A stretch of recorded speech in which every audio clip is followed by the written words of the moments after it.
استغفار پر یہ سبق ہے۔ پہلے میری بات یہ یاد رکھیے کہ استغفار اٹھتے بیٹھتے بہت پڑھیے، اور میں نے 40 استغفار 26 صورتوں میں جمع کر دیے ہیں۔ یہ قرآن کے استغفار ہیں، اسے پڑھنے کا بہت اہتمام کریں۔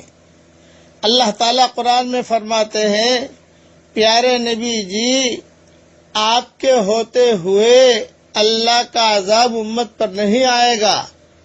وما کان اللہ لیعذبہم وانت فیہم، اور آپ کی امت جب تک استغفار کرتی رہے گی عذاب میں مبتلا نہیں ہوگی۔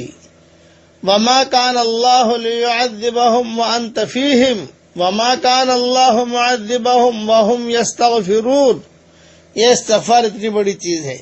اب استغفار پر احمد ابن حنبل کا ایک قصہ مختصر سا سن لیجئے۔ امام احمد ابن حنبل ایک مرتبہ کسی گاؤں میں یا کسی جامع مسجد میں گئے، عشاء کی نماز پڑھی۔ عشاء کی نماز پڑھنے کے بعد خوب سردی تھی، امام صاحب بیٹھ گئے اپنا کام کرنے کے لیے۔ مؤذن آیا، مؤذن نے کہا کہ دیکھیے حضرت، ہماری مسجد کا قانون ہے کہ نماز کے 1 گھنٹہ کے بعد مسجد بند کر دیتے ہیں، آپ باہر چلے جائیے۔ امام صاحب نے کہا بھی میں شہر کا مفتی ہوں، شہر کا عالم ہوں، یہ کہا بھی میں نہیں جانتا کسی کو، آپ باہر جائیے، میری ڈیوٹی ہے۔ امام صاحب باہر نکل گئے۔ سردی کی رات، پالا بہت پڑ رہا تھا، کہاں جاؤں، کوئی جگہ نہیں۔ تو باہر جہاں وضو کرنے کی جگہ تھی وہاں جگہ مل گئی امام صاحب کو۔ امام صاحب نے وہاں اپنا مصلی وغیرہ بچھا کر اپنا کام شروع کر دیا۔ تو کتابوں میں لکھا ہے کہ 1-2 گھنٹے کے بعد پھر مؤذن آیا، بھئی آپ کو میں نے مسجد سے نکالا اور آپ نے یہاں ڈیرا ڈال دیا، یہاں سے بھی نکلیے آپ۔ تو مسجد سے باہر کر دیا ایک دم اور دروازہ بند کر دیا۔ امام صاحب فرماتے تھے کہ موت مجھے دکھائی دے رہی تھی، موت کی آہٹ میں نے سنی ہے، سردی خوب، بڑھاپا، کتابیں ہاتھ میں، کہاں جاؤں، پانی بھی پڑ رہا ہے، بارش بھی گر رہی ہے، بجلیاں بھی چمک رہی ہیں، گرج بھی ہو رہا۔ مسجد کے قریب ایک خباز تھا، روٹی بنانے والا، اس نے دیکھا کہ کوئی بوڑھا آدمی ہے، پریشان ہے۔ اس نے فوراً امام صاحب کو بلا لیا کہ چچا یہاں آ جاؤ۔ وہ روٹی بنانے والا جو خباز تھا وہ نہیں جانتا تھا کہ یہ احمد ابن حنبل ہیں۔ امام صاحب چلے گئے، اس نے اکرام کیا۔ تہجد کا وقت ہوا تو امام صاحب تو اپنا کام کر رہے تھے، سردی کی راتیں ویسی بھی لمبی ہوتی ہیں۔ تو علماء نے لکھا ہے کہ وہ خباز اٹھتے بیٹھتے ایک ہی جملہ کہتا تھا، استغفر اللہ، استغفر اللہ، استغفر اللہ۔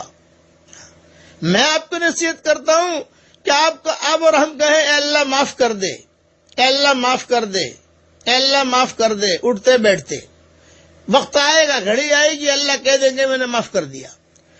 امام صاحب سنتے رہے تو امام صاحب نے خباز سے کہا کہ بھی تیری زبان سے میں نے استغفار بہت سنا ہے، ہر روٹی کے اوپر، ہر پیڑے کے اوپر تو استغفر اللہ، استغفر اللہ کہتا ہے، کب سے تیرا معمول ہے؟ اس نے کہا 20 سال سے میرا یہ معمول ہے، اور میں جو دعا کرتا ہوں اللہ میری دعا قبول کر لیتا ہے، لیکن 20 سال سے ایک دعا کر رہا ہوں جو اب تک میری قبول نہیں ہوئی ہے، میں انتظار میں ہوں کہ میری وہ دعا کب قبول ہوتی ہے۔ امام صاحب نے کہا ابھی کون سی دعا ہے تیری جو اب تک قبول نہیں ہوئی؟ تو اس نے روتے ہوئے کہا میں 20 سال سے دعا کرتا ہوں کہ اے اللہ احمد ابن حنبل سے میری ملاقات کرا دے۔ امام صاحب نے جب یہ سنا تو امام صاحب کی آنکھوں میں آنسو آ گئے اور چمٹ لیے اس سے، یہ کہا میں ہی احمد ابن حنبل ہوں۔ جب وہ خباز نے دیکھا کہ یہ احمد ابن حنبل میرے گھر میں، ان کی اتنی کتابیں پڑھی جاتی ہیں، یہ آدمی میرے گھر میں، وہ چمٹ گیا اور رونے لگا۔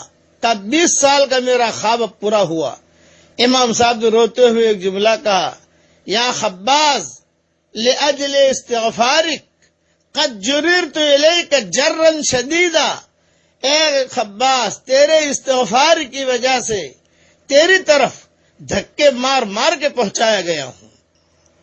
وہ دھکے مار رہا تھا مؤذن، میں سمجھ نہیں رہا تھا اللہ کا نظام، تیرے استغفار کی وجہ سے تیرے گھر میں پہنچایا گیا ہوں۔ یہ استغفار بہت بڑی چیز ہے، اس لیے میرے ساتھ پڑھ لیجئے، استغفر اللہ الذی لا الہ الا هو الحی القیوم واتوب الیہ۔ 40 استغفار میں نے جمع کر دیے ہیں 26 صورتوں کے اندر، نئی 26 صورتیں جو ترجمے والی آئی ہیں، وہ استغفار کا روزانہ صبح شام اہتمام کیجئے۔ استغفار کی بہت فضیلتیں ہیں، کل انشاءاللہ عرض کروں گا۔ اللہ تعالی ہم سب کے چھوٹے بڑے گناہوں کو معاف کر دے، آمین آمین۔ والسلام علیکم ورحمۃ اللہ وبرکاتہ۔